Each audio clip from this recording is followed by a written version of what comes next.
వాస్తవానికి ఈ శ్లోకము భౌతికంగా కూడా వర్తిస్తుంది, ఆధ్యాత్మికంగా కూడా వర్తిస్తుంది. భౌతికంగా మనం చూసినా సరే ఫస్ట్ జీవితంలో మనం ఏమైనా సాధించాలి అంటే ఇక్కడ చెప్తున్న ఫస్ట్ మనకి విశ్వాసం ఉండాలన్నమాట. ఆ యొక్క మార్గం మీద మనకి నమ్మకం ఉండాలి. రెండోది ఏముండాలి, దాని మీద మనకి లక్ష్య సాధనకి గురి ఉండాలి, సంకల్పం ఉండాలి. అప్పుడే సక్సెస్ పొందగలం ఏదైనా సరే జీవితంలో. భౌతికంగా కూడా చెప్తున్నాను నేను, ఆధ్యాత్మికంగానే కాదు. ఫస్ట్ మనకి ఆ మార్గం మీద నమ్మకం ఉండాలి.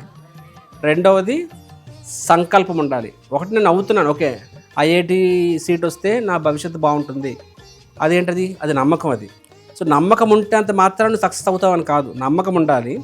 తర్వాత ఆ యొక్క లక్ష్యాన్ని చేరుకోవడానికి దృఢ సంకల్పము, ఏకాగ్రత కూడా ఉండాలి. అవునా కాదా?